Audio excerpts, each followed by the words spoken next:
What's going on, guys? Vulkan here, and today I have a video on servants.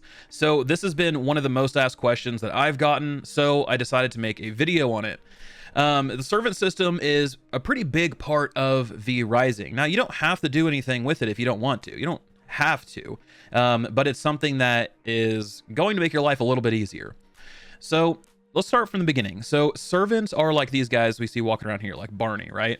So these are humans out in the world that once you whittle them down to a certain low health, usually when you can feed on them, you can enter what's called dominating presence. Now, once you enter dominating presence, you'll see your abilities disappear, and instead you have this Kiss of the Vampire ability. Now, this is a skill shot ability. You have to send this out, hit the opponent, and then at that point, you're going to channel a skill. Now, once you're channeling a skill, usually it doesn't take the entire time, depending on how powerful the enemy is, but you're slowly going to charm them into becoming your servant.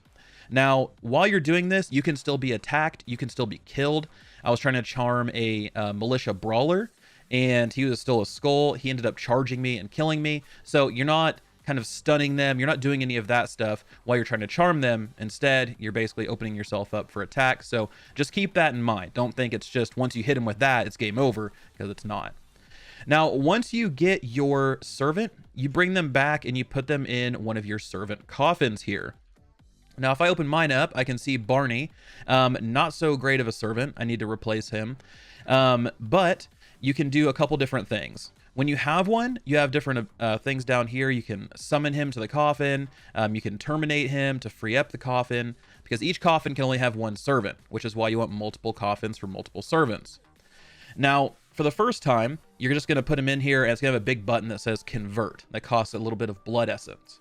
Now, once he's converted, which takes about an hour and a half, then you'll have this window here. You can name him. You can see he was a Deadeye. You can see his power level, and this is his damage output and health. It also affects success rate when sent on hunts, which we'll get to here in a moment. You have expertise, and this boosts the amount of power acquired from equipment. So obviously you want a high expertise as well. And this is determined by blood type, if I remember correctly. And then we also have two kind of, I'll say, perks.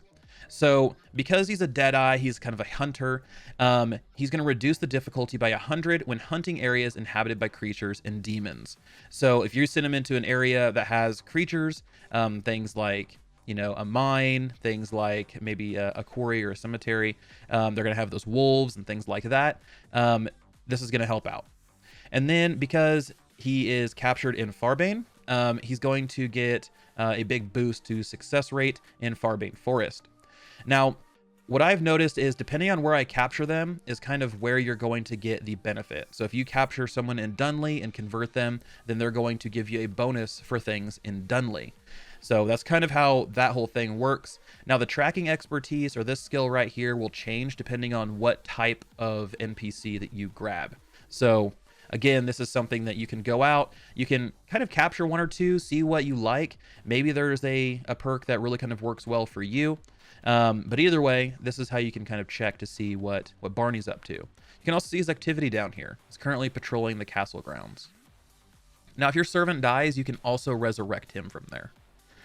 Okay, so let's take a look at the servant itself. So let's go talk about Barney. We can open him up. Now, Barney basically has a character panel just like you do. You can equip Barney with gear, so he's in a full Merciless Night Stalker set, he has an iron sword, and he has a ring. Basically the stuff that I grew out of, I gave to him. That way we can get his power level up and his gear level up. As we take this stuff off, his gear level drops. Same thing if we swap this weapon out, gear level drops. Then we can see his perks here, and then status. Now, I've only seen normal, I haven't seen anything outside of normal, so I'm not sure what the other statuses are, but there you can see it.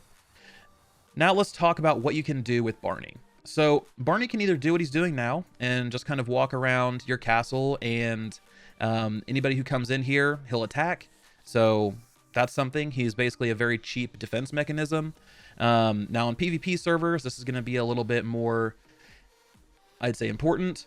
And really what you want to do is you want to try to kind of find the ones that give you a hard time. So for instance, Deadeyes they're super annoying. I I hate fighting just a group of Deadeyes because it's just like, oh my gosh, they just are always moving, things like that. It's not a great time.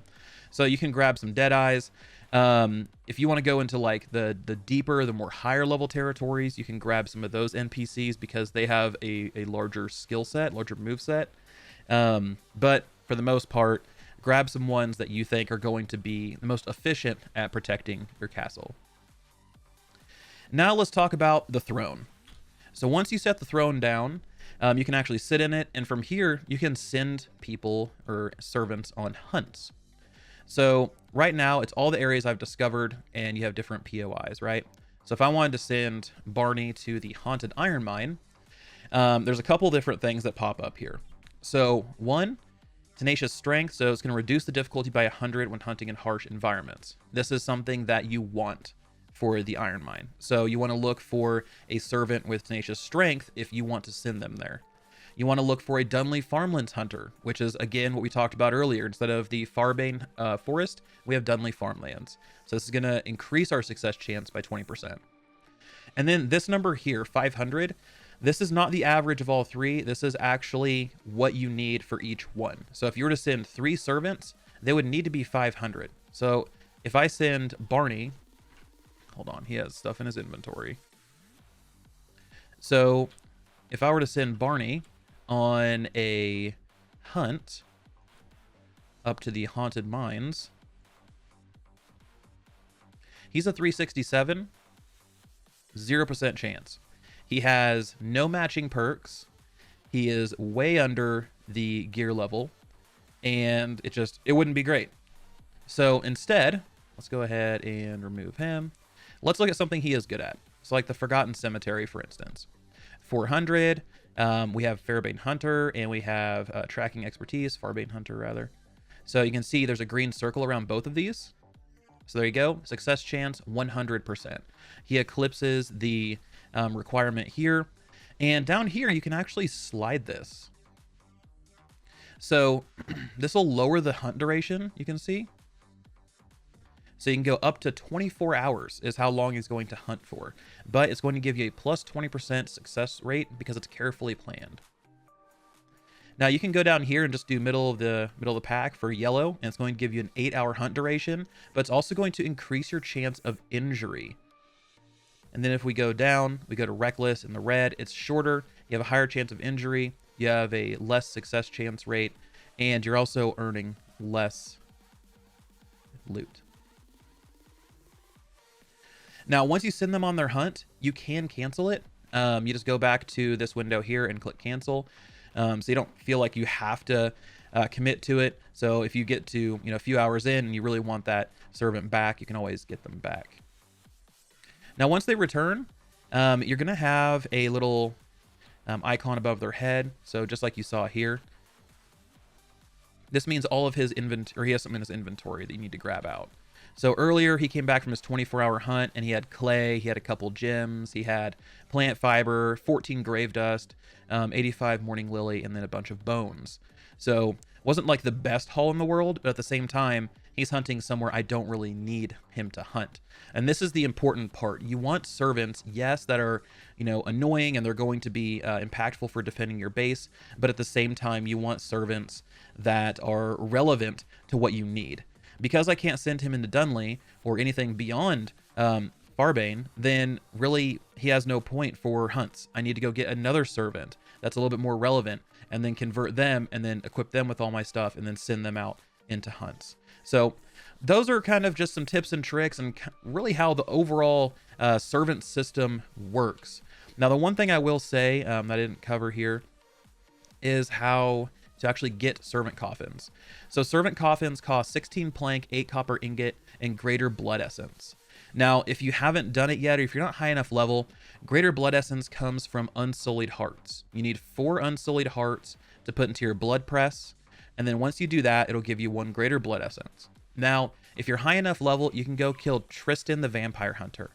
And then at that point, he's going to give you the recipe for the greater blood essence, and you only need to spend 200 blood essence. That's it. You don't need unsullied hearts anymore. It's just 200 blood essence to convert over into a greater, and that makes life so much easier. You're able to get so many more servant coffins, and it's way better.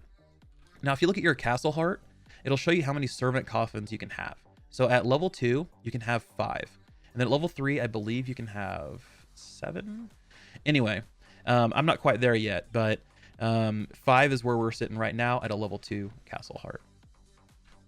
So guys, I hope this tutorial was helpful, and I really hope it kind of shed some light on how the servant system works, how to go about sending out your folks on missions, and all of that fun stuff.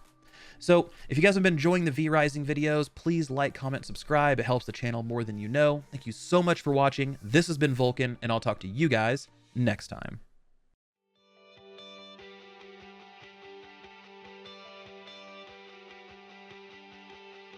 Sound off one and all, everybody. Don't take what you openly handed. Reach up, grab